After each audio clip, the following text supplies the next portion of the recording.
The CZ Media Podcast is brought to you by Rancho Bravo Tacos. They make it really easy to get great tasting Mexican food. You can stop by any one of their 3 convenient locations, Capitol Hill, U District, Wallingford, or you can order through Uber Eats, Caviar, or Chow Now. You can also text RBT to the number 474747 and you'll get deals on tacos, burritos, and more. All of the information is in the show notes. Hello, everybody. Welcome back to the CZ Media Podcast. Before we start, I want to remind everyone to subscribe to the show. I'm on iTunes, Stitcher. You can listen on the website. I recently, well, hopefully by the time this show airs, I'll also be on iHeartRadio. Do you listen to podcasts? Actually, not so much, but I heard that's what all the cool kids are doing, so I need to jump on that. There's so many that you can choose from. Like, podcasts are like YouTube. Are you a big YouTube guy? Oh, totally. Yeah. Where it is, and this is how we're being spoiled as a society, because we want the type of information we want, when we want it, and an endless stream of it. So if you like cars on YouTube, if you like cars, then you have probably hundreds of thousands of hours of videos on cars. If you like anything, you can find exactly what it is and then watch that forever. Sure. So podcasts are similar, where if you like horror, there are plenty of horror podcasts. If you like comedy, you have every comedian now has his own podcast, his or her own podcast. And then the layer of complexity here is that if you make your own, then you have to post it to all these different places. Some of them charge you, some of them don't. So it's a pain. It really is. Crypticon is going to have a whole panel for podcasting. Cool. I should be on it. Yeah, you can get a media pass. I bet. I mean, you shouldn't have to pay for. No, I paid. Oh, well, good for you. You know, I'm always jealous of all the guys that get the media passes and get into all these cool events, but good for you for supporting a cool thing. Well, that's an interesting thought. Like, because CZ Media, it's its own thing now. I wonder if I can say that I'm something, and that I could get a media pass for CZ Media. Ooh. I'm going to have one of my buddies on who loves doing band photography. Cool. So he goes to a bunch of bars, but every now and then he'll go to a big concert. I mean, those are harder to come by, but I should ask him. I should write that down. You just have to ask them. You know, a lot of these places, a lot of these events have that as an option. You know, even some of the bigger ones, you could probably even get into like Emerald City Comic Con or some of those like really like big flagship the big ones. Yeah. Although I don't like. Do you like Comic Cons? Yeah, man. I mean, I can't say I've ever attended one without having a booth there. So I see. So you attend. I really like having that space and that breathing room. Yeah. I've done the New York Comic Con and it's so packed. Is that like the Jarvis Center? Yeah, Javits Center. It actually, the last time I did it was a couple years ago, but they'd expanded into Madison Square Gardens. Oh wow! Also. So I mean, it's just huge. Yeah, that's a little bigger than the DoubleTree in SeaTac. Yeah, but there's some breathing room too. I mean, you don't get panic attacks just walking in the aisle. You know, that's super cool. So yes, subscribe to the show, iTunes, Stitcher.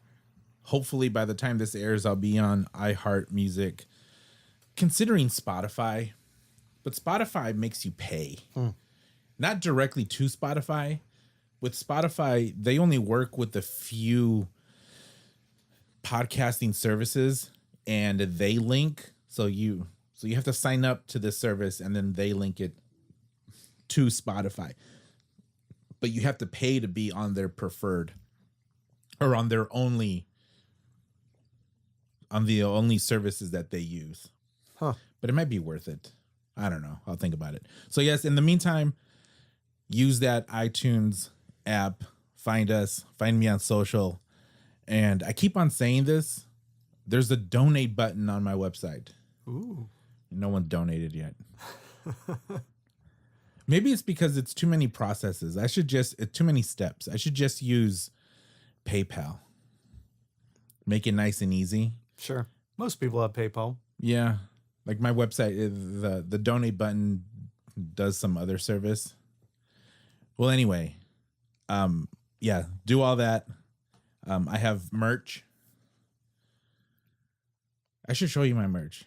Sure. Actually, I don't think you would like it because it is a complete ripoff of other stuff, like of Supreme font. Are you familiar with the Supreme box logos?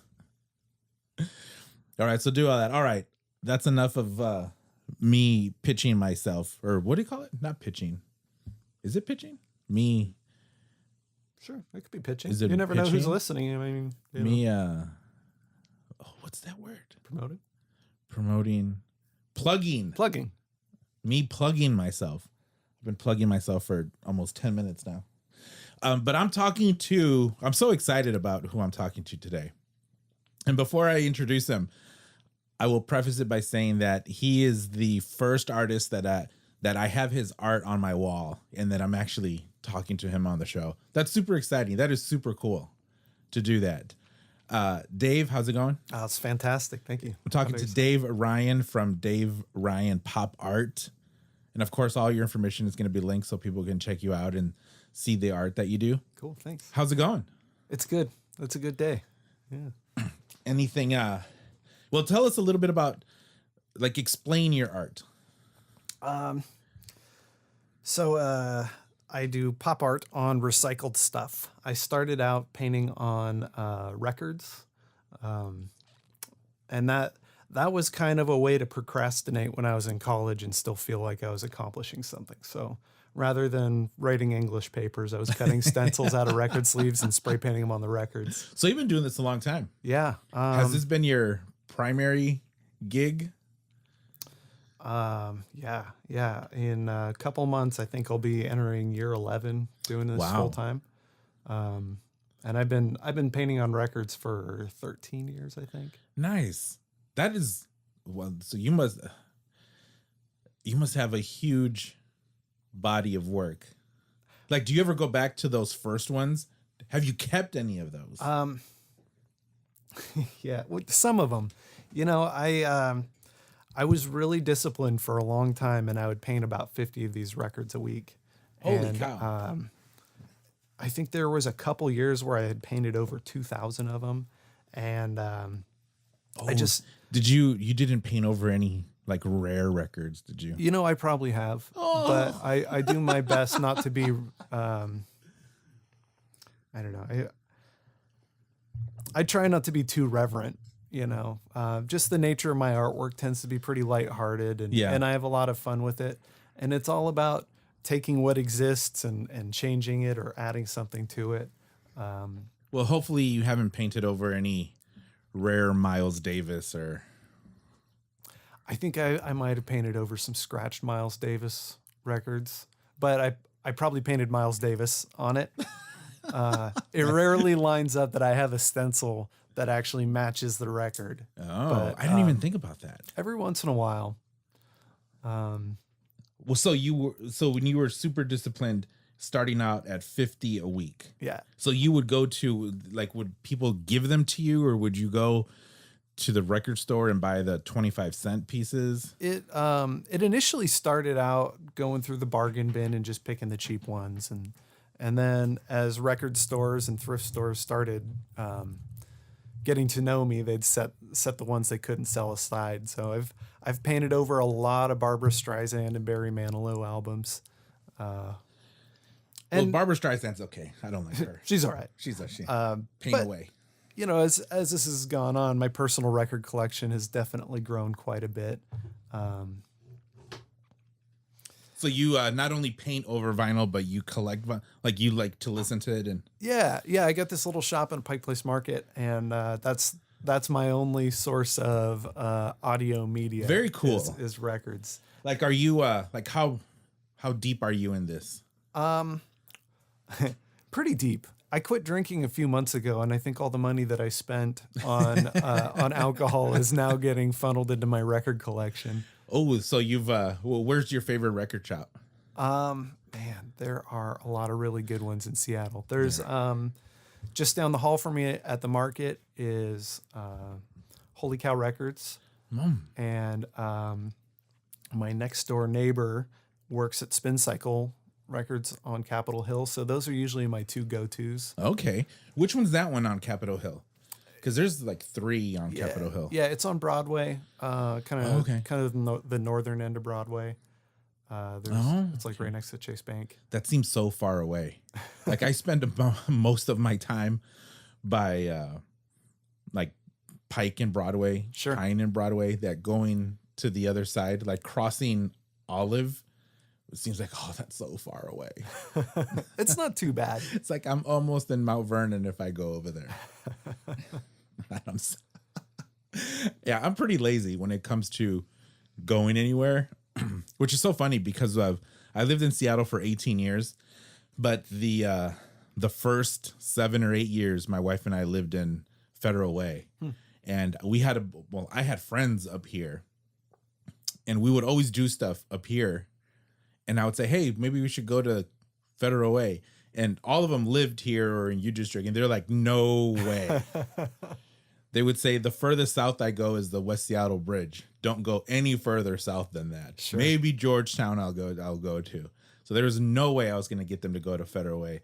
And I'm like, man, that's kind of a mean thing to do. But nope, they are dead on. I don't want to do that either. Yeah. I don't like to do that. The record shops that I have bought a few records off are across the street from Sam's. I don't remember what that one is. There's Wallace Sound. I think it's on like Pike or Pine.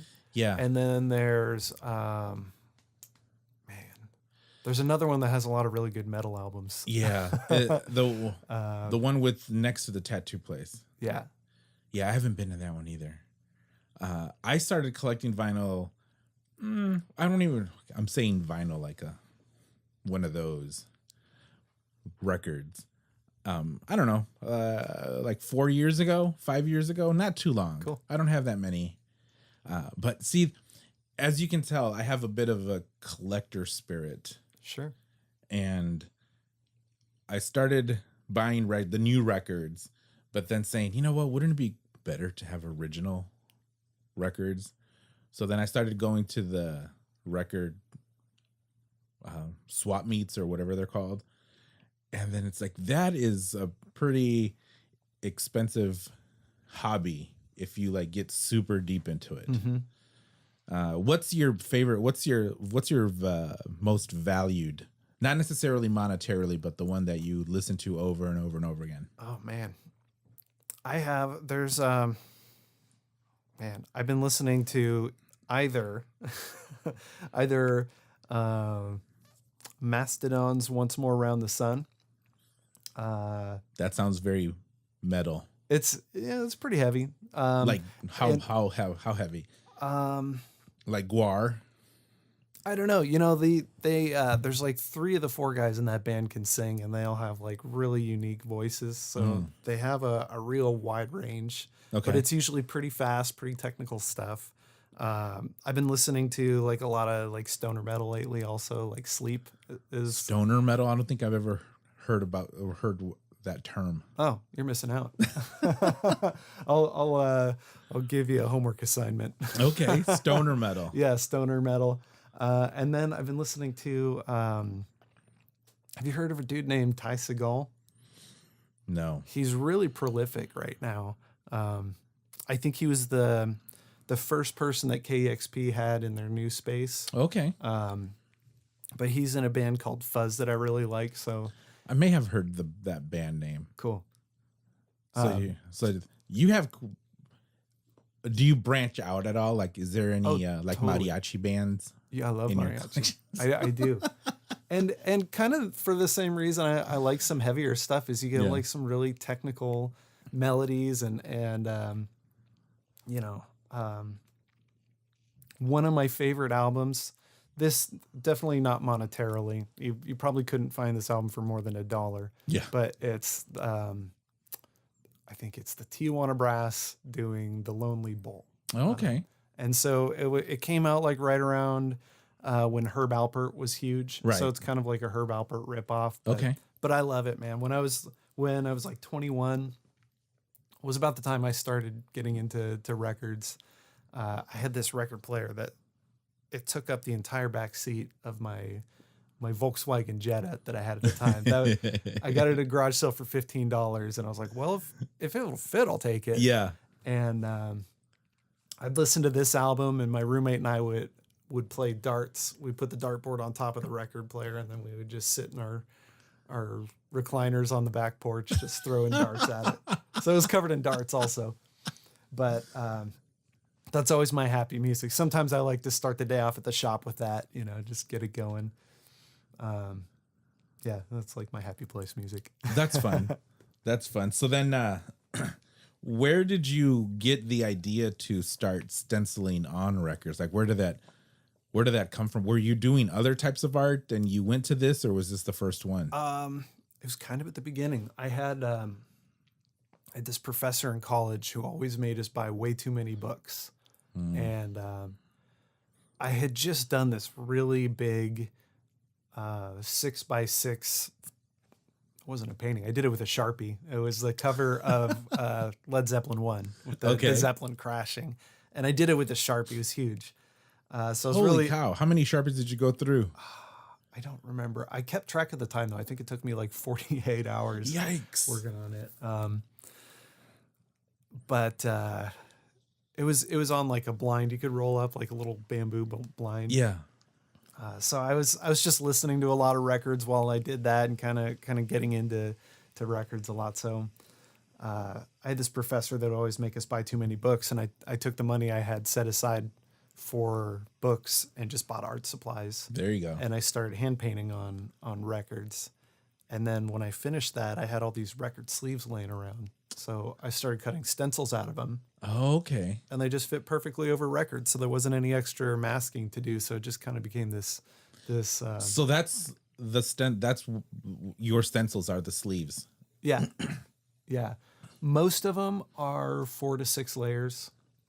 But I started out with 1 layer when I first started making them, and just got more confident. Interesting. So, like, what did you do with them? Those first few that you did, where your friends were like, "Hey, that's super cool. Can I have one?" I had a roommate offer me $5 for one. Yeah, and I thought, hey, maybe I can make a job out of this. I've given myself a few raises since then. Yeah.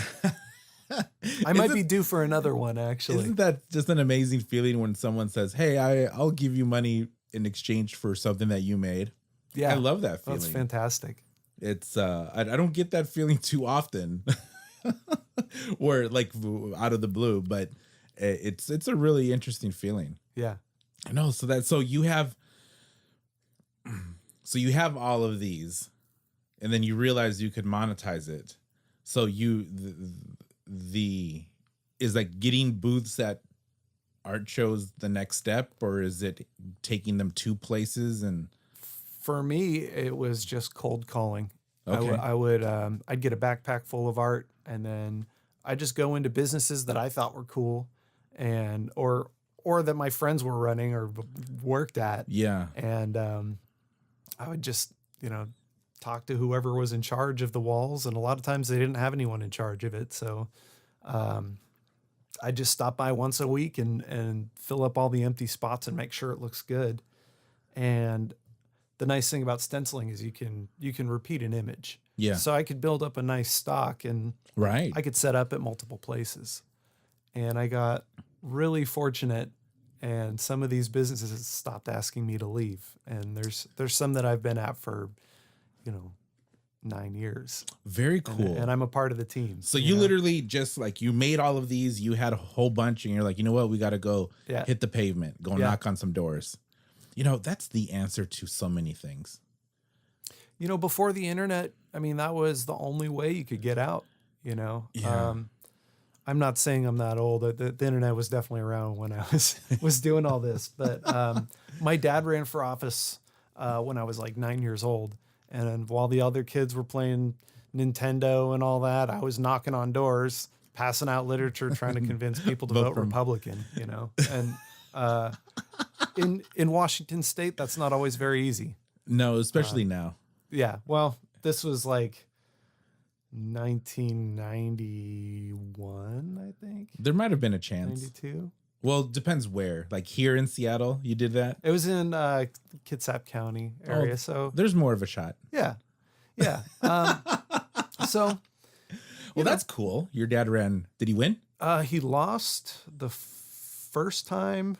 He won the second time. And then for re-election, he didn't win. But, you know, it definitely taught me a lot about picking myself back up. You know, you put a lot of effort into something. You're not always going to get the result you want, but you know, that's so based off what you just said, that for one, like 9 years old, knocking on people's doors. I can imagine that not everyone was receptive to your message. And I can imagine that some people let you know on a scale of friendly rejection to maybe not so friendly rejection. Yeah. I mean, I wasn't the Girl Scout cookies. Yeah. You know, but I definitely, I think I had enough youth on my side that people weren't going to, you know, threaten to physically remove me. Go full blown. So that combined with you going door to door, selling your art. I mean, that would be an interesting experiment. Like go back in a time machine, go back to where you didn't do that as a kid. Like your dad didn't give you this task to go. Like how inclined would you have been to do the cold calling with your art? Like there would have. I'm curious if there had been more hesitation or. I don't know if that would have been the first thing that would have popped into my mind. Yeah. You know, having that experience has really helped me out. Right. Just approaching people, like, you know, I do a lot of festivals and events like that. Yeah. And, kind of having the shoe be on the other foot where I'm stationary and people are coming to me. Like I still know how to interact with folks. And that is super interesting. A few weeks ago, I was on a panel talking about how businesses, on what business owners or like people do in the serve, like myself, where I'm just a one-man show, like what they can expect when they start off. So like you realize you want to monetize this service. What do I do to start to make myself a little business? Sure. And then the person who I was speaking to wanted to know of some things that maybe that people don't consider. And there were a couple other people there that were way younger than me, and all they did was talk about social media and posting to social media. That was 90% of their suggestions. Is the suggestion was, well, the first thing is that they have to make sure they have a Instagram account and a Facebook account and a YouTube account and a Twitter account and a Snapchat account, and you need to post to those every day, and you need to use the right hashtags. And I'm, you know, I felt like a super really old man because just hearing that makes me feel like a dinosaur. On multiple levels, because one, the people who were saying this were really young. They were in their early mid-20s. And then I had not shaved in about a month, and my beard comes in 80% white. So I'm there listening to them, and I'm laughing because I'm thinking, okay, if I say what's actually on my mind, I will literally be the old man. But I'm like, you know what? I don't care. I'll do it anyway. So I said, you know, what a lot of people don't understand or don't get is, or don't have the skills, is how to take rejection. And you get that by knocking on doors. Mm-hmm. I say, if you're a photographer and you want to do pictures, then you have to meet people. So that means going to networking events, knocking on, like going to a law firm and saying, hey, who's your operations manager? Do you does your law firm need photo, like any of these things? Sure. It's like just going and actually talking to people. It's like social media will get you some, but it's that face to face. And the person who, like the young people, they gave me kind of like a dirty look because I was bringing up going to chamber meetings and going to Rotary meetings and all these things, and it's like I don't think those young people even knew what chamber was or what Rotary was. So that is super. It's necessary, actually. Yeah. It's just what you have to do. Really, you can't rely on a post a day to get you there. Yeah. So that is super cool. That is super interesting. And how did your art evolve from records? So I've always painted on what's available. Yeah. And when I was first getting started, when I'd bought the first set of paints with that book money, I also went to a thrift store and I just started buying canvases to paint over. Oh, okay. And so like ugly pictures of a dog or something. Yeah, whatever. Like and then I started integrating my stencils with these. I'd make a different background or something, and then paint over the entire painting. And then there's this one time I painted over this awesome landscape painting, and I thought, oh man, I think I just ruined this thing. It would have been so much cooler if I would have just integrated my work in with it. Right. This is what might be kind of like a boring landscape painting, but I can add a little action to it. Right. And throw your flair into there. Yeah. Yeah. And I'm always thinking about mass producing stuff, because by selling these records, when I first started out, I was selling them for $20 a piece. And the first few years of doing it full time, I was just making it kind of on that bulk. I would make sure that I was selling a bunch of these a month. Yeah. So I started looking for ways to make prints of these landscape paintings that I was messing around with, and so a large portion of what I do is kind of geared to that now. Okay. Kind of doing more print work. Which artists do you dig? Like who? I'm guessing you've dug art even before you actually started putting paint to canvas or paint to stencil. Yeah. Like who were the artists that are like, hey, that is super cool, or the ones that got you going? Frank Frazetta is one of my favorite all-time artists. I don't know artists. who he is, but he's like a fantasy artist, and warriors, large-breasted women, monsters. Okay. My brother, I've got 3 older brothers. And closest one to my age is 13 years older than me. So okay. I was exposed to a lot of culture that I normally wouldn't have been. Sure. But there's this movie called Frank Frazetta.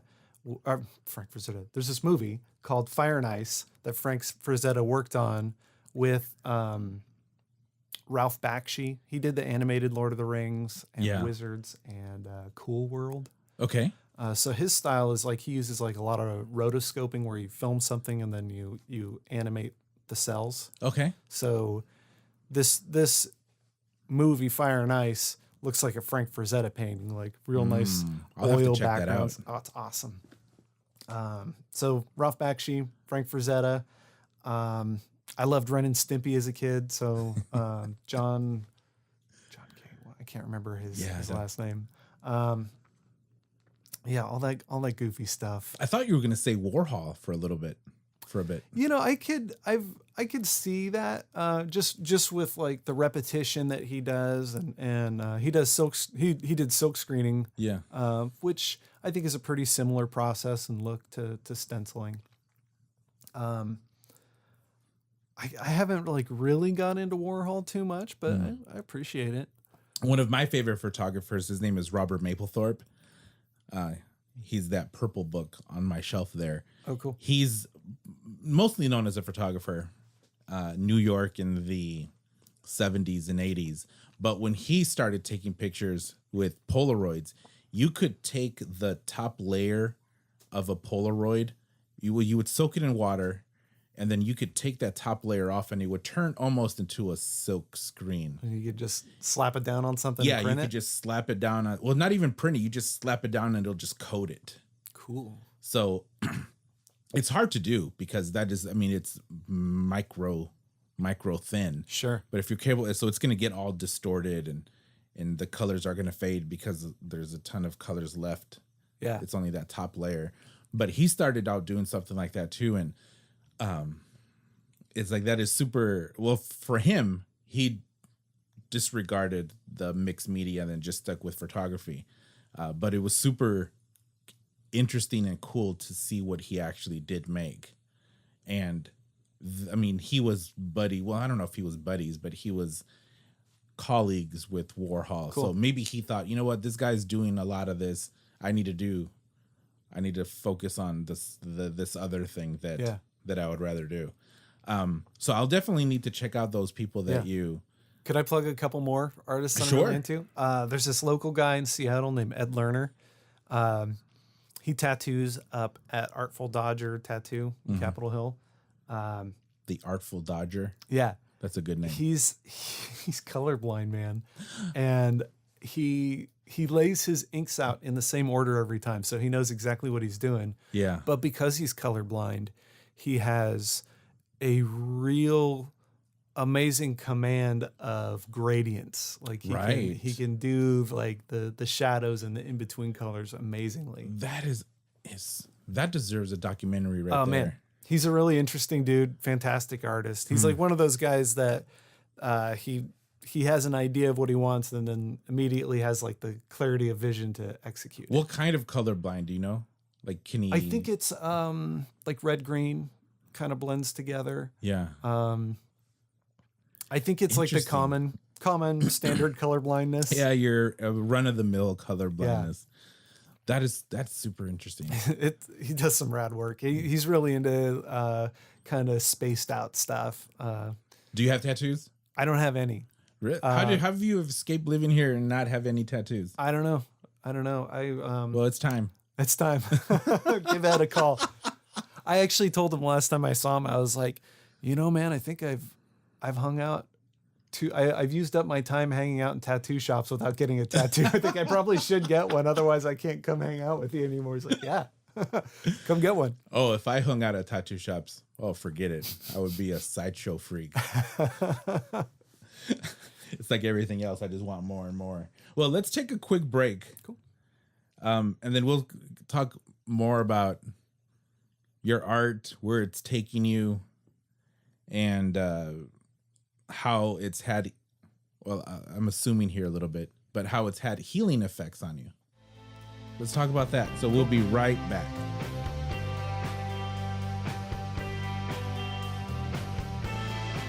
When I needed updated content for my small business website, I was worried because I didn't have a very large marketing budget.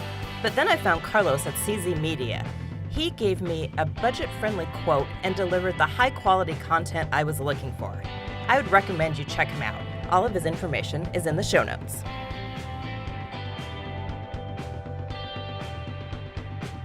And we're back. Welcome back. Welcome back. Let's add a little bit anticlimactic.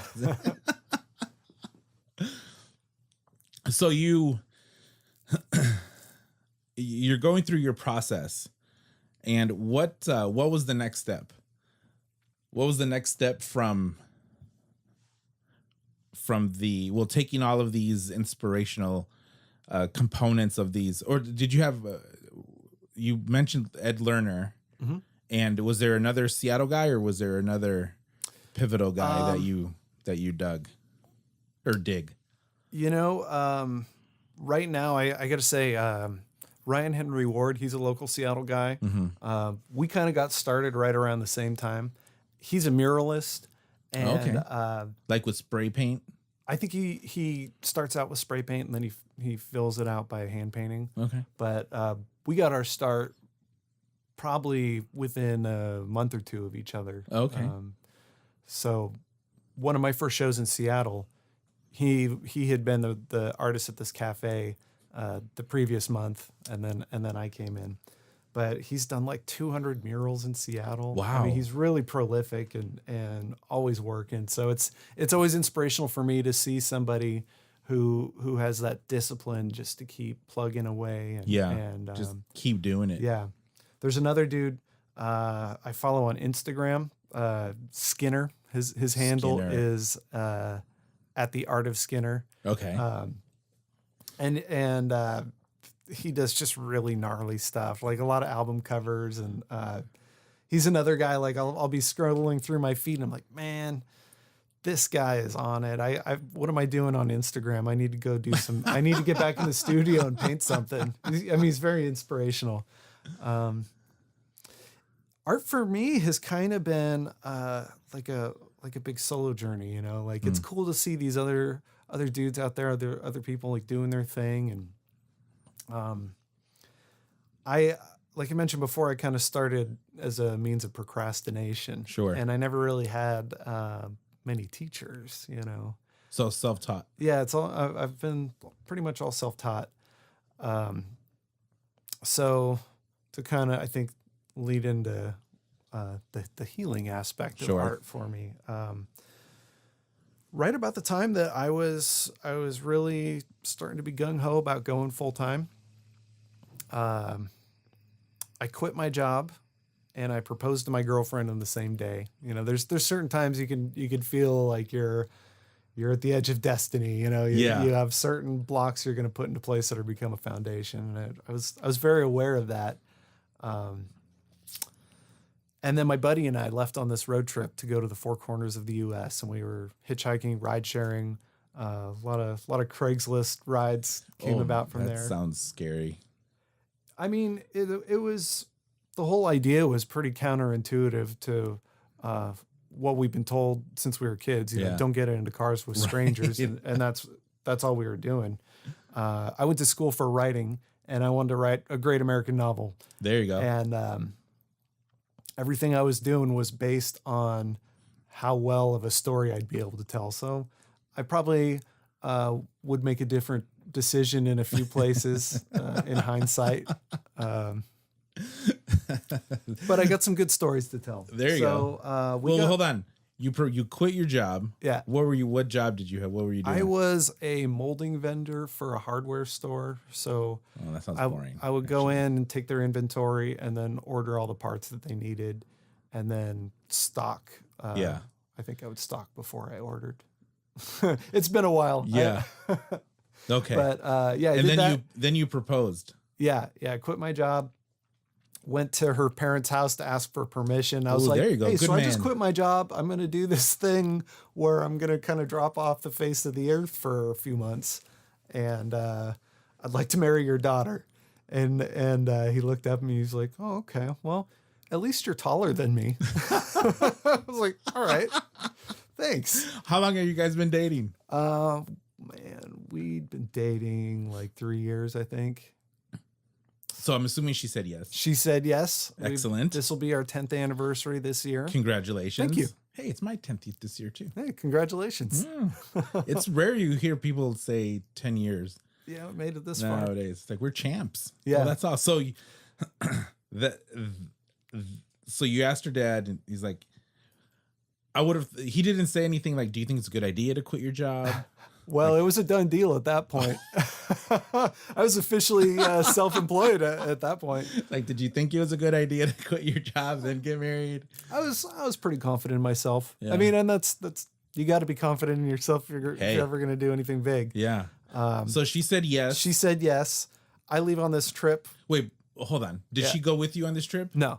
So no, this was like my vision quest. She. So you said, "Will you marry me?" She says yes.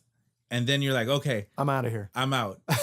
Is that pretty much? I mean, she knew that I was doing this. okay. You didn't I've been planning this for a her. few years. You know, I've been reading a lot of Jack Kerouac and Hunter S. Thompson, and I just decided I needed a trip of my own. Yeah. See this country. So we got to the first corner. We got to Bar Harbor, Maine. My buddy and I caught a ride to Boston, and then And so from Seattle, yeah, first you got to Maine, yeah, and then we were on our way down to Florida Keys. We were going to go down the East Coast, wait, so how does that work? So what were the transportation that you had? Was it mostly Craigslist? Mostly Craigslist ride shares. So you're in Seattle and you put it ad. It's like, hey, I want to go to Maine. Who can take me as close as possible? Well, we were more pragmatic, and we were just thinking, okay, this is going to be a baby steps thing, So take me to Spokane. Yeah. Actually, our first ride, this dude had a car that needed driven to Minneapolis. So we're like, oh yeah, we could do that. How long do you need it driven? So that was your first. That was our first ride. So your first leg was from here to Minneapolis. Yeah, that was a good. It's a good chunk. Yeah, it's half, I think. Pretty much. Yeah. Kind of at the last minute, the dude was like, we don't really feel comfortable just giving you this car to drive. I'm going to drive it, but you can still come along. So he didn't charge us for gas.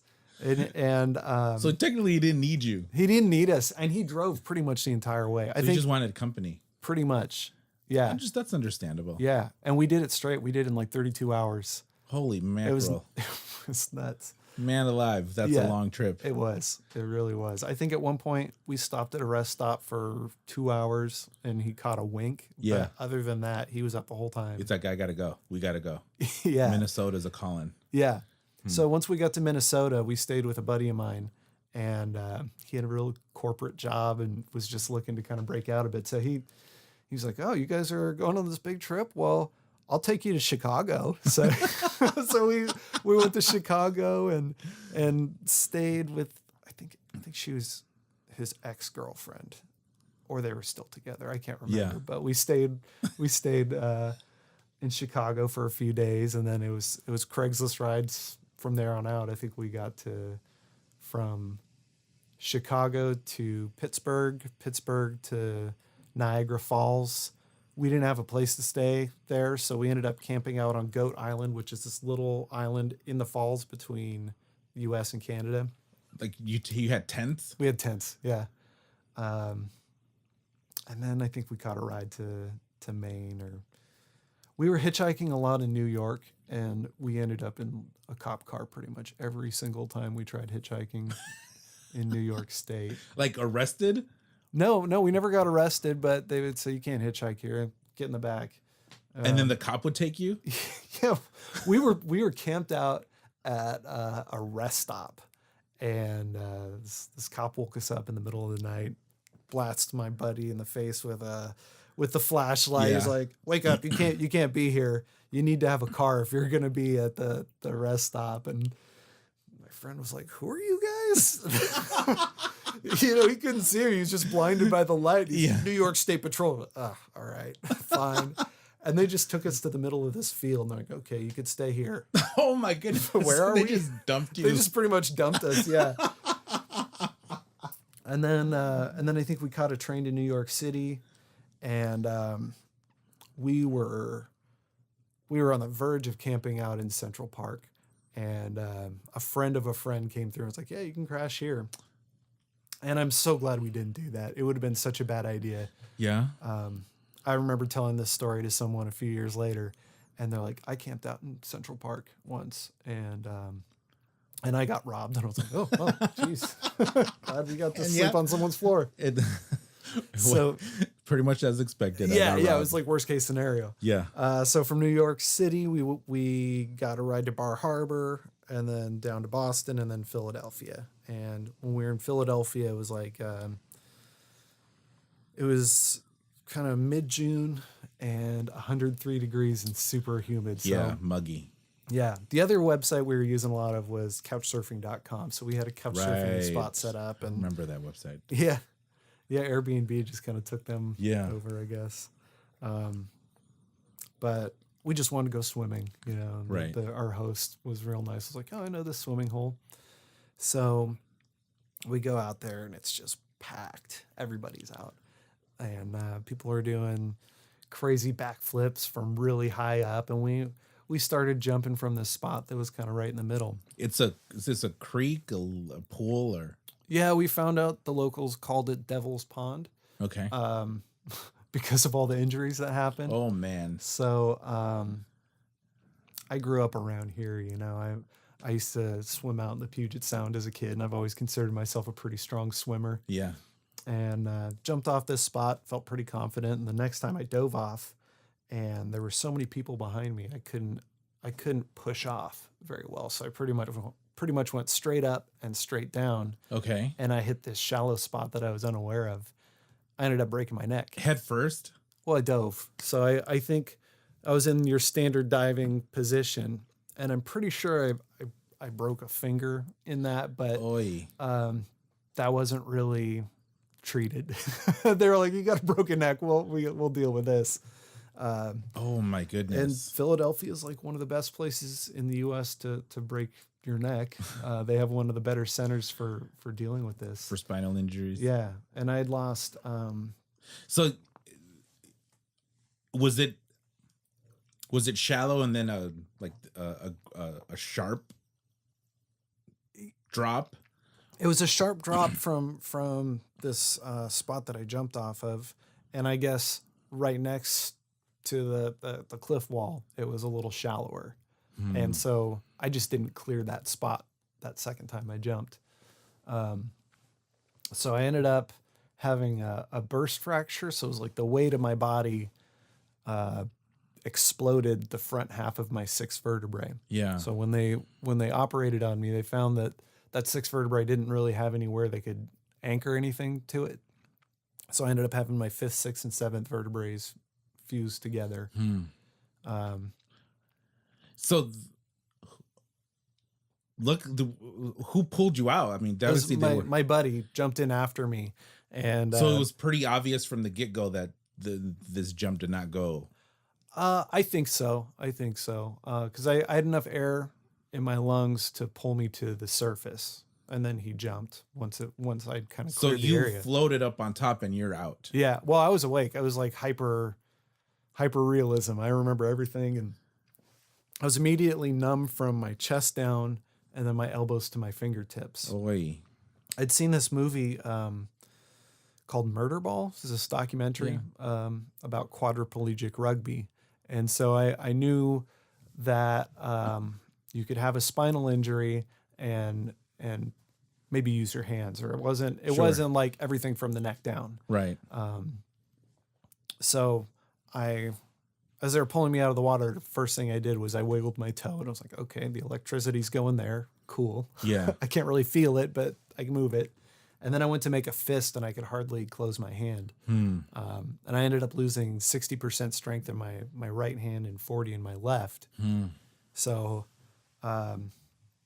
it was pretty gnarly, like just deciding to be an artist and really committing myself to it. And then, having my biggest resources become unavailable. Yeah.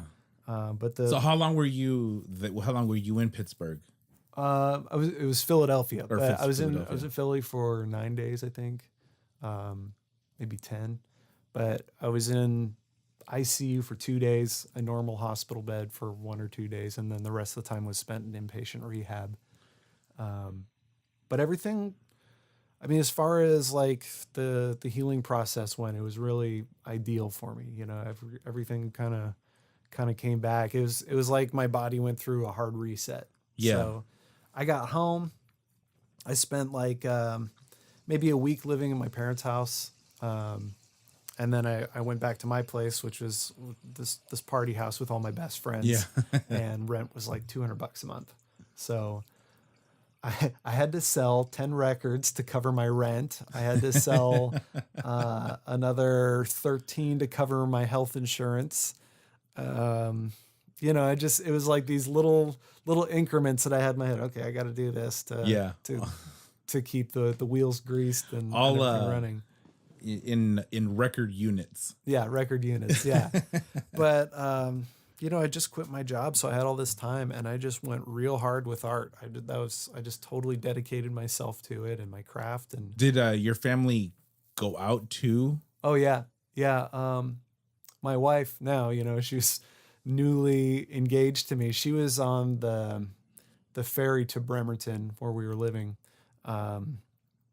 when I called, and then she went back, packed her bags, and then was on the next flight out. So you called your family. I made 3 phone calls. I called my brother, my parents, and you're like, and I was like, "Can you guys handle the rest?" And holy mackerel! So you call them and you're like, "Yeah, I went swimming and I may have broken my neck." Yeah. Well, I didn't call them until after they'd looked at the X-rays and they were sure that it was broken. Yeah, that was interesting. Geez. So who did you talk to, your dad first or your mom? I think I talked to my mom. Really? I would have thought it would have been the other way around. I think I just called the home phone. So it was whoever answered, they still have their landline now. Actually, I would have told my mom first. My dad would have been like, "Okay, here's your mom." That's what my dad would have done. So they flew out. Yeah, they flew out. And how did you get back here? I flew back. Was that painful? I mean, the hardest part was knowing this trip was over. You're too bummed that your trip was over. Yeah, well, and I just been dedicating myself so much for a long time to mentally get ready for this trip. I wasn't ready for it to end on the East Coast. Yeah, I was ready for it to end in Cape Flattery, Washington, right at our corner. Yeah. So that was really hard. When I was in the hospital bed, for the first 2 days before my surgery, they said, "Okay, don't move." Did you have the brace on? I had a neck brace on, and I was just looking at the ceiling. But you didn't have the halo where they drilled into your head? No, they said that I might wake up from surgery with the halo, but I was really fortunate. Okay. I was in a neck brace for 8 weeks, which I think was like the minimum amount of time for any broken bone. Yeah. Yeah, everything was just, I was just really lucky with how it came together. I was in very good hands. That's your story. Yeah. Yeah. So that was the start of it, and I'd had a couple art shows prior to that. I got home and I had $180 waiting for me at this bar. And I thought, well, better make this work. I'm doing something maybe right. You rub them together. It's like multiply. Yeah. So when you realized that you had lost strength, and was there any like movement, like your dexterity or your, like you lost strength, but could you still have motion? I'm not saying it correctly. Yeah, I had motion, but I just lost strength. My hands were useless. Like I remember it was a very triumphant moment when I could shuffle a deck of cards again. Yeah. Did you try to paint when you? Oh yeah. Yeah. And was it working? Was it? I made it work. Yeah. I had this mentality at the time where I was going to make whatever I did work. I was going to be successful no matter what. So I was plugging away at this stenciling, and a lot of times I had to manually adjust the X-Acto blade with the other hand in my hand. And it took 2 hands to spray paint. I had to hold it with one hand, hold the can with one hand, and then press the button with the other. So I definitely was, I don't know. I wasn't very graceful with it. Yeah. I was very clumsy, but I made it work. But yeah, stuck with it. Well, that's good that you didn't stay angry. Or even if you were angry, stay angry. I had a football player on a few shows ago, and he had a really good rookie season playing for the Detroit Lions. And then he got traded here to the Seahawks. And in the first or second preseason game, he tore ligaments or cartilage in his shoulder and was out for the whole year. And then came back the following year. And then I believe it was the last preseason game. The last play, he ruptured his Achilles, and that pretty much. So he never got to play in like. Never got to play for the Seahawks. Oh man. But one of the things I asked him was like, how did you not stay angry? It's like, especially when you have something that you love to do that is now being affected by this injury. It's like, how do you not just stay? And I mean, his response was, I love this and I'm going to keep on doing it anyway. So would that be similar to? I'd say so. It was, I viewed it as an obstacle more than a roadblock. Yeah. It was something I was going to finish. I mean, right. Yeah. So for the next year after this, I just dedicated myself to my art and just getting strong. Did your art change? I think it got better because I was just dedicating all my time to it. I was so focused on it that I was getting those level ups a lot faster. Did the theme change? Did the style change? Like, did you move? Well, I don't know. Like, did you get darker in the theme?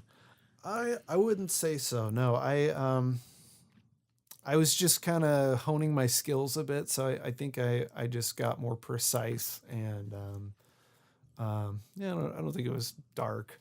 My work's always been pretty lighthearted. I try to have a fun time. You stayed. Yeah. Okay. Yeah, and so a year to the day after I broke my neck, I was back in Philadelphia, standing in the same spot. And you did it again? Yeah. Fuck yeah, man. You couldn't stop me. No, did you get there with Craigslist ads, or did you actually? I flew out to Minneapolis and met up with my buddy again. He just bought a house and been fired from his job. So he was like, man. I'm ready for an adventure. Let's do this thing. So he was our driver from Minneapolis to New Orleans, I think. Yeah.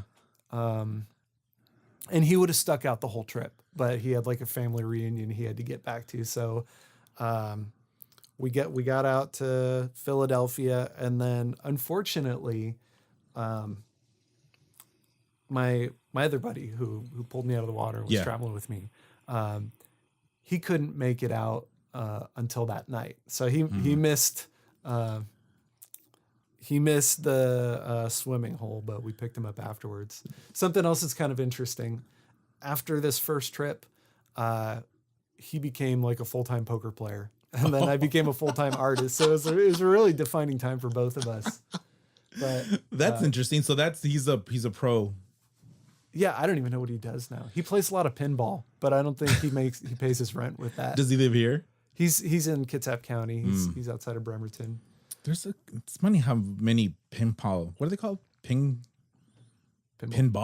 Yeah, it's getting big these days. And there's they're showing up in bars, and there's flip ding dong in Georgetown. Have you been there? I haven't. No, I've heard of it though. They just have pinball machines, and then you can go and buy cheap beer. Yeah, I've got my work at Full Tilt Ice Cream, and they're a lot of pinball. They do a lot of pinball. We did Uber Eats for Full Tilt Ice Cream once. Did you? Yeah, cool. That's when we realized that, man. Yeah, we're living in this. We're living in a funny age. Yeah, it's like, I want ice cream. Like, let's Uber eat ice cream. Cool. So we sort of just glossed over it, but a year later, you broke your neck, literally. And then you're like, you know what? I'm going to go conquer this. Yeah. I'm going to go conquer this jump again. I would have gone crazy if I hadn't. But I finished the trip. Were you married then? No. So it was a long engagement. It was. Yeah. We got engaged May 2008. Did anyone try to talk you out of this? Yeah, I think so, but no? Yeah, it wasn't happening. Yeah, I think especially the second time, but I knew I could have a pack. I could carry a pack. I could walk a long ways at that point. But you were there by yourself? Or was there another buddy who joined you for the second trip? For the second trip, there was pretty much 3 of us until New Orleans, and then we were back to Craigslist. So 2 buddies saw two buddies or one buddy saw you take that second jump. Yeah. We actually stayed with the same couch surfing host. Yeah. And there's this great picture my friend took where I'm jumping. I'm doing like this arms out wide. And I'm jumping in, and this poor lady, our host, she's just standing behind me with her hand over her mouth. And I mean, she's pretty small in the picture, but you can see her eyes are super wide. Like, oh man, I hope he doesn't get hurt again. Oh man. But there definitely was more water, and I was able to clear that shallow spot. But that is insane. You are bonkers. Crazy. Yeah. You are bonkers. We had this this little saying that we'd say to ourselves, it was momentum, ambition, patience. Okay. So you could get that tattooed. I could. That's sure. your tattoo. Yeah, right it was. We just say MAP: momentum, ambition, patience. You know, that when you're waiting on the side of the road for somebody to pick you up, you have to have patience. You know, but when you get a couple rides in a day, you ride it out as long as you can. You know, you keep that momentum going, and you don't think small. You know, have that ambition. That is insane. That is nuts. I can't. I don't think I would have. I don't think I would have done that. Or who knows? Maybe I would have. Yeah, but that is nuts. But I think I would have been the buddy who would have told you, you know, do you think this is a good idea? But then I would have seen you stick to your guns, and then I would have said, okay, I'll go with you then. I think most of the people that would have tried to talk me out normally I was living with. So they had seen how determined I was, you know. Wasn't going to let a broken neck stop me. Words to live by, people. Yeah. I mean, as you know, my head wasn't crooked. When I was first in the water, I couldn't hold my head up straight, and you know, I had a hard time paddling in the water. You know, but it was nice getting fixed up. Oh man, that is nuts. Well, I know you are a tad sensitive. What did I say? You are a tad bit time sensitive. Yeah, that's cool. That didn't come out right at all that first time. Like, what the heck did I just say? I'm still getting used to time anyway, you know. Because I do want to talk about where people can see your art. Sure. Where's your next thing up? Did you want to schedule round 2? Oh, sure. Because you said earlier that your wife might be waiting, and I don't want to be the cause of you being late. So you tell me. How long do you think round 2 will take? I don't know. Another. Yeah, sure. Let's do a round 2. Round 2? Yeah. Okay. So I'm sorry. Round 2, like now? Oh, or round 2 later, like another day. You tell me. You know what? Let's do it now. You sure? Sure. Okay. Yeah, we're on a roll. Yeah, man. So you conquer this. Was it Devil's Pond? Yeah. You conquer Devil's Pond, and then does that supercharge? Oh, it felt great. Yeah, I mean, I think so. You know, just getting in that water again was such a relief. I remember the walk along the path in this park. Yeah. You know, just how different everything was. The day that I'd broken my neck, it was just sweltering. You know, and it was just a much much more calm and relaxed day in general. And when you do that second, a year later, had you been a full-time artist for that year? Yeah. Wow. So you were a full-time artist and recovering from a broken neck. Yeah. That's all I was. That was it, man. And Wyndham. So let's fast forward a little bit. Yeah.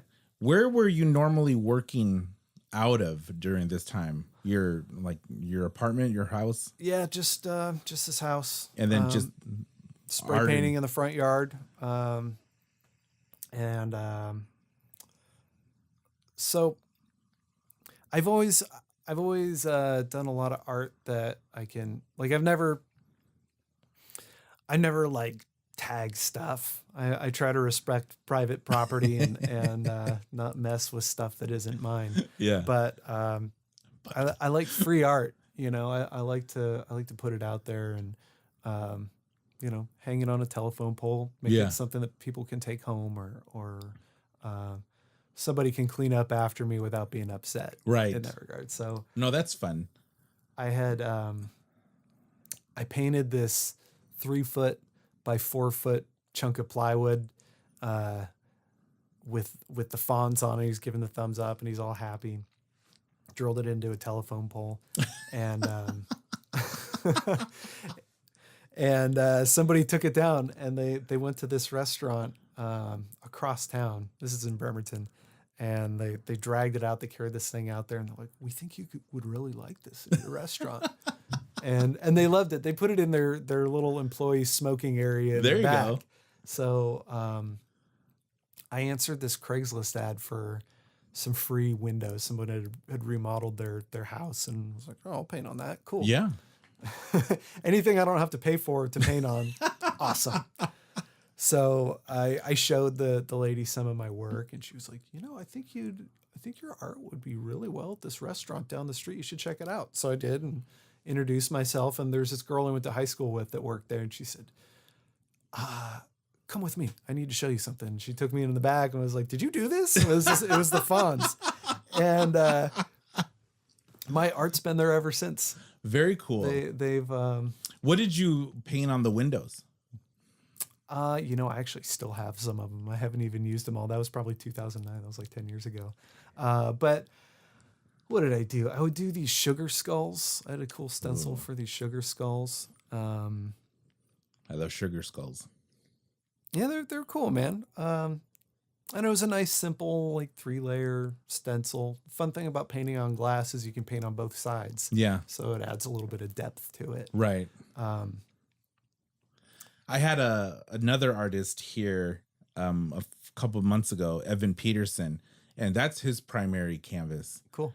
Recycled windows, and he paints in reverse. Yeah. And I have a piece hanging in the green room. I'll say it's the green room that I'll show you, but it's a really interesting process. Like when the windows make good canvases, and plus it's easy to hang, although they are heavy. I had to get a heavy duty hook to hang it. So I know that you've been at Pike Place Market for over a year. Yeah, just over a year, just barely. Yeah. Did you have any other studio space before that, or has that been was that your first location? Well, that's my first store. I do a little bit of work in there, but I have a studio that's it's just a garage that I rent out. Spray painting makes a pretty big mess. So I try not to subject my neighbors at the market to that. I've been at the market for about a year, and I've got my work in Bremerton at a couple places. High-Lo's 15th Street Cafe is where the Fonz is. I painted another one for them that's in their bathroom. They have a disco ball. If you ever use the bathroom, throw the disco ball on. Nice. And then there's another place, it's a Belgian fry house called Fritz Fries. Okay. And then on Seattle side, I've got Full Tilt Ice Cream. I think 4 locations. They're White Center, U District, Capitol Hill, and Ballard. And then in Fremont, I've got my work at a comedy club called Theater Sports. Okay. I think that's the collection. Yeah. That's a lot of places. Oh, and barber shop on Highway 99 on Aurora called Prana Cuts. Very cool. That is so that. Yeah, I wish I made stuff that people would want to put up in businesses. I mostly do pictures, like portraits, and do that stuff. I'll show you some of the I've been doing acrylic art pours. I don't know if you've ever heard of that. I want to say that I'm the only dude that does it, because if you go to YouTube, you'll see dozens and dozens and dozens of women that do this art primarily. So I'll say that I'm the only. Oh, there it is. That one. Cool. I like it. And I'm gonna my little. I have about 15 or 20 of them. They're gonna be at the Chop House Row Art Walk. Cool. next week. That's right in my neighborhood. Yeah, I'll check it out. It's it is a weird feeling. Well, first of all, it's a weird feeling putting a number on them. Like, I don't know if you share this, where it's like, how I made it. Like, I just want someone to tell me how much they're willing to pay for it. That's a weird thing. Pricing's difficult to price it. I look at it as if I were a car salesman. You got to have the Cadillacs on the lot to draw people in. Yeah. But, not everybody wants one. You got to have something for everybody. Yeah. So, I always try to have a couple big pieces. That's where it's nice to have prints come in, and if you're doing photography and stuff like that, even this acrylic pour stuff, you can do it any size canvas. Yeah. Those are. I'm still. I haven't done a really big one yet, but yeah, I think that I'm basically just gonna come close to giving them away. Mostly, I just want to get rid of all of them because I want to make more. Sure. I don't have the room for it. I think I'm gonna. One of my good friends, she works with a lot of charities. I think I'm just gonna put a price on them and say half it's gonna go to this charity. Cool. Just to entice people to buy them. But what was the motivation to get the store at Pike Place? Because that's like I kind of failed my way into it, to tell you the truth. Yeah. I up until I had the shop, I was doing a lot of festivals and markets, and any place I could set up my tent and peddle my wares, I would. Is it all you, or did you have people to be at some of the, like, let's say you were double booked? Did you have buddies or friends to help you? I double booked myself for one weekend when I first was hitting the festival circuit hard. Yeah. And I did have to get some friends to help out. But it was a good challenge. I'm glad I did it, and I'm glad I got through that weekend. I also had to double my inventory, so that was probably the most stressful thing. It's like, well, better get painting.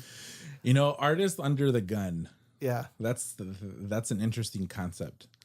Artists who have to make stuff for a set date. I have this other friend who's making some pieces for an exhibition coming up next month, and it's like, when I chat with him, he's like, you know what, I can't chat because every waking hour has to be dedicated to making these pieces for this show. When you're on, you're on. Especially like when you're in that groove, and the pressure's kind of adding up. But what's the biggest piece you've done? You mentioned the big canvas that you did in Sharpie. Yeah. What have you beat that in as far as size goes? I have. Yeah. I tend to get ahead of myself when I try a new medium. I'll have like a vision in my head. I'm like, okay, I think I know how to do that. So I did a mural for a brewery in Bremerton that was out of bottle caps, and it took me 2 years to do. Oh my goodness! It was my wife and I had. That's a lot of beer. It was. I actually had to call up a brewery and say, hey, I love your beer. I need like 500 caps. And I just,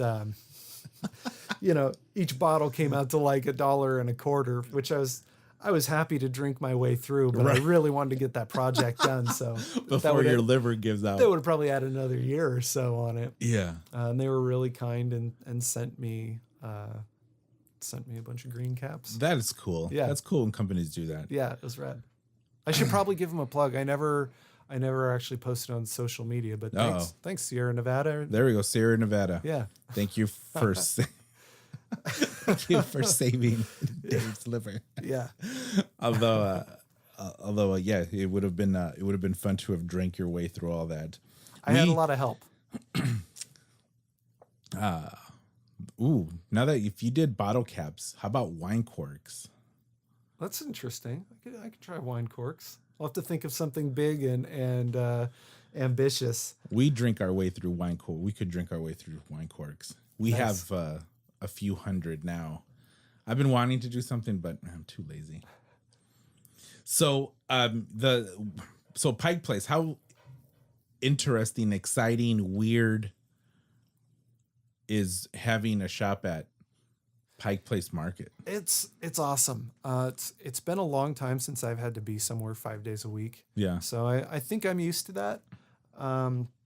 I've actually, the last few months, I think I've been showing up like 3 days a week, but I have a really awesome employee who holds it down, and Well, that's good. and he lives right by the market. So he's always right there anyway. And you have so it's a full-on store. How much of your inventory do you keep there?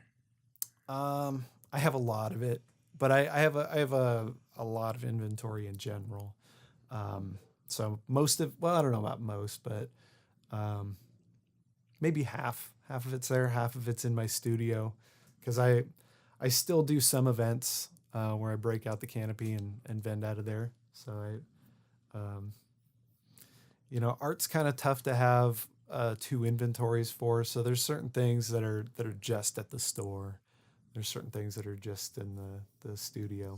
And who is your main customer at the store? Is it There's a lot of tourists.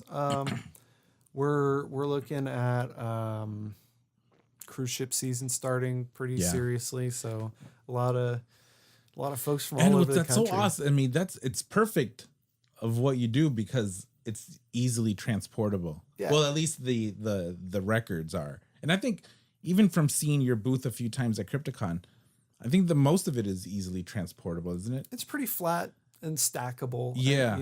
So it's got to be able to fit into my Subaru Outback. I have to fit everything in there. So yeah, you don't have that people don't have that excuse of, hey, I don't want to take this in luggage or anything. It's easy. User I can ship also. Do people post and tag you on stuff? Like, do you know how far your art has gone? People don't tag me enough. One of the hardest things about having a store that I totally didn't plan on or expect, the way my store is set up is one side is all windows. And I totally feel like I'm a zoo exhibit sometimes. I can't eat a sandwich without somebody walking by and they're taking a picture of a painting over my shoulder. I'm like, ugh. But I can't stand the photographers that just pretty much right click all my work, and I always just a little word of advice to all you folks out there. If you see something you like, ask for permission. Most people are pretty cool. I'll give you a business card and ask for a tag or a follow. Right. Now that is so rude to take pictures of people's art. I think that just in general, that's a no. Yeah, I think it's a good rule of thumb to don't do it. Although I'll admit I may have done it.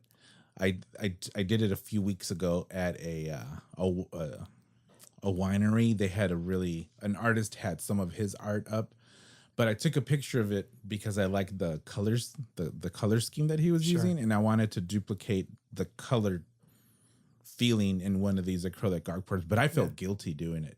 Like I pulling a caper.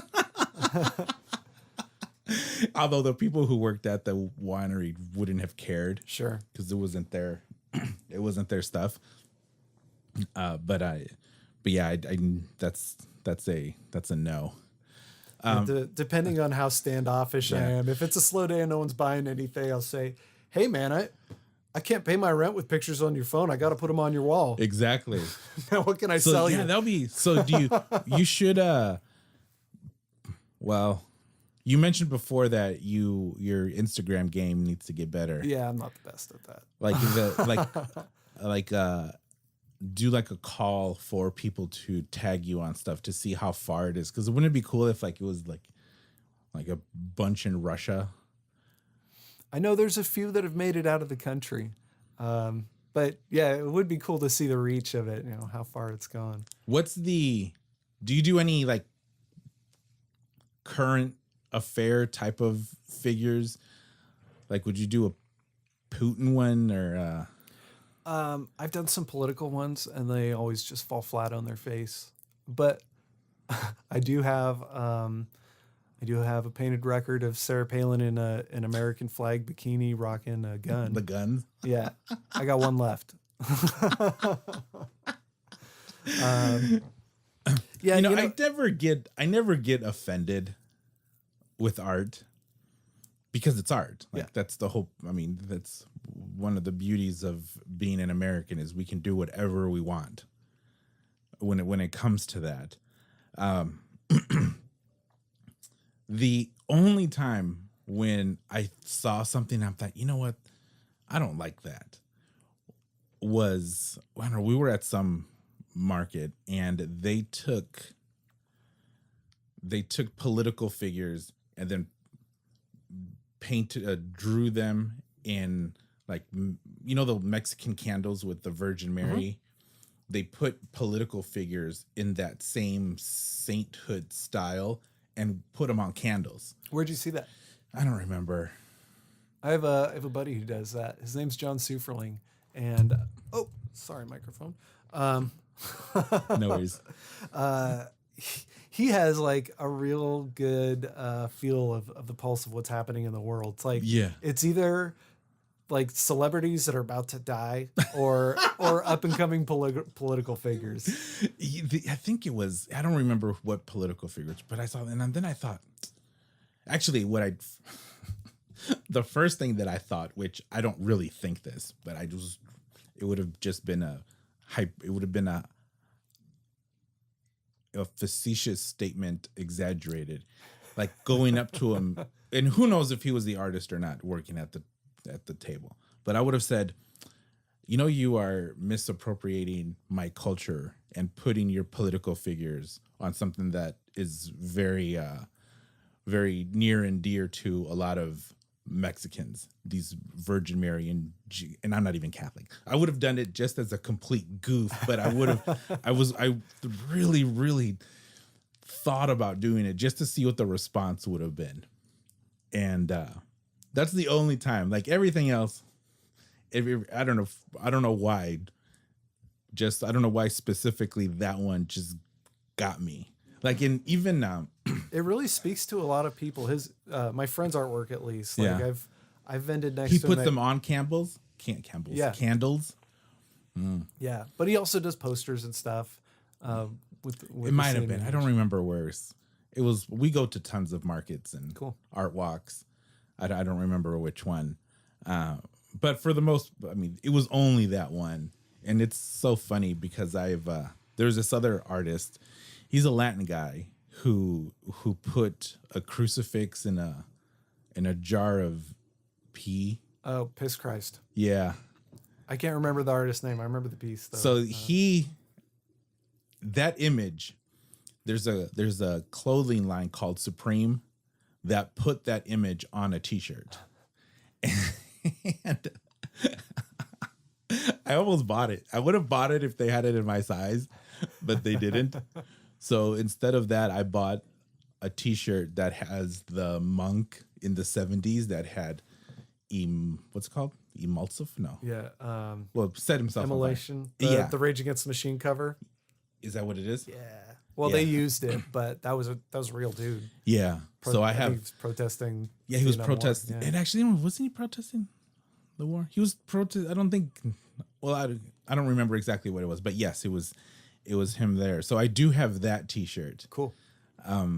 That I've worn it once out in public, and it's a powerful image. It gets stares, but I'm kind of big, so I don't think I'm going to be approached really by anyone. If they do, that would be like, I don't know what my response would be. Snap at him. Be mean. What are you looking at? I'm walking here.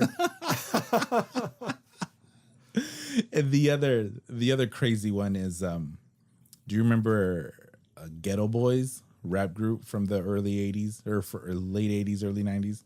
Did they do that song that was in Office Space? Damn, it feels good to be a gangster. I think so. Yeah. Yes. Okay. Yeah, I know that song. So they're a 3-man group, and they have a little person in it. And one night he went on this drug-fueled rampage where he he was living in this little tiny apartment with his mom. He gave his mom a gun and said, "Mom, you got to kill me. You got to kill me." And there was a struggle, and he ended up shooting himself in the eye. Whoa. Well, they took him to the hospital, and they took a picture. Well, I think afterwards. It wasn't when it happened, but he lost an eye. He survived? Yeah, he survived. Wow. But the Ghetto Boys then, for their next album, they went to a hospital. They put the dude with no eye on a gurney with no patch on. So it's him just with his eye all messed up. And that was their album cover. So I have that t-shirt too of that album cover. And that one I freaked out a lot of people with that t-shirt. It's fun to do. I like wearing stuff that makes people slightly uncomfortable. Sure. I have a William Burris t-shirt where he has a gun. Doing the William Tell routine? Is he? Is there an apple on someone's head? No, I forget what the quote is. It's a long quote. Oh. But he's like wearing a tweed 3-piece suit, looks very gangsterish, but he's an old guy. He was nuts. Yeah, because he shot his wife. Like they're living in like, I think it was in Mexico. Right. And he's like, perhaps we should do the William Tell routine. And she put an apple on her head and he just shot her. Did she die? Yeah. Okay. Yeah. I'm pretty sure there was drugs involved in yeah. The movie Naked Lunch. Yeah. With Peter Weller. Yeah. That's one of the lines in there. He says they're at a party. He's like, perhaps we should do our William Tell routine. I need to refresh. My friend Trish loves Burroughs and Kerouac and all of those guys. I need to refresh on them. I haven't. I don't think I've read anything all the way through. Yeah, that's awesome. Well, Dave, thank you so much for your time. There's so much more we can talk about, and I'll probably ask you in a few weeks, a month. Cool. To come back on and we can talk about some more stuff, because breaking your neck wasn't enough for you. Every 10 years or so, I just smash myself to pieces. You have to go. You have to go and outdo yourself. And we won't tell people what it is. They'll just have to listen. You'll just have to listen. But it's the common denominator here is you gotta keep making art. You got to keep making it, and I know that people would be interested in hearing what it is. But I'll put all your links down in the show notes, the description. So follow him on social. If we get people to follow him, then he'll be more motivated to. I just might use this Instagram. Just might use it, yes. I did post today though. Today I haven't seen it. Oh, it's nothing special. Just a bunch of shameless self-promotion. Hey, that's what it's about. But yes, follow him. Can people buy your art online? Yeah, I've got an Etsy page. Okay. I should have brought business cards with me so I could read it. Etsy.com/shop/Manticore stencil art. Manticore? Yeah, that was my business name when I was first starting out, was Manticore Stencil Art. Okay. What does that mean? I didn't know this at the time, but the Babylonians considered the Manticore to be like the evilest of all of their mythological creatures. Okay, that's cool. It's sort of a sphinx like creature. I think it's got a large carnivorous cat body with the head of a man with lots of teeth and a scorpion tail. Oh, sounds awesome. Maybe they fly. That can be your tattoo too. That could be my full back piece. So I'll link your Etsy page. I'll link your social, your website. But yeah, go check out his art. It's fun. His art is fun. It's stuff that you'll want a set of, actually. Like, I want more. I have I have a record that he stenciled Jack from The Shining as he's going through the door, as he's saying, what does he say? Here's Johnny. The Here's Johnny face. I have that. And what's so cool is that when the lights are off, it glows a little bit. Cool. You get a little bit of with the eyes reflection. Yeah. Cool. So it's like it's really cool. And he's looking right at my House of 1,000 Corpses poster. So he's like, I could take you on. I really like how that silver on there makes it pop. It does. It really does. My mother-in-law saw that. I did a really big one on a window once, and it was for my first art show, and she showed up. She was very supportive of everything, and she's like, nice job, Dave. Except I don't like that one. It makes me feel uncomfortable. Oh, sorry. No, it is creepy. I've heard creepy multiple times from people coming in here. I was like, I have Jason and Michael Myers, and you call Jack creepy. Like, success. That means success. It's my job. So thank you for your time. Everybody, please go check them out and get some stuff. Support local. That's the new mantra. So, well, not the new mantra, but the continuing mantra. Support local. Visit his shop in the Pike Place Market. Is there upstairs, downstairs? I'm on the 3rd floor, so I'm in kind of the depths of the market. Okay.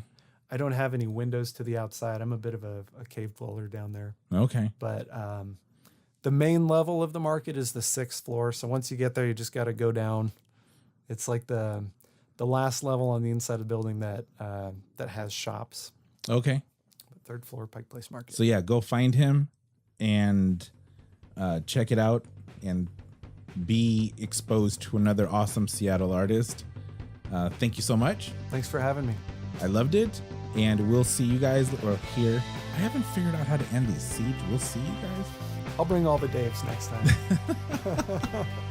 Subscribe to make sure you don't miss a show. I have a bunch of links in there. Get some merch. And thank you. Goodbye.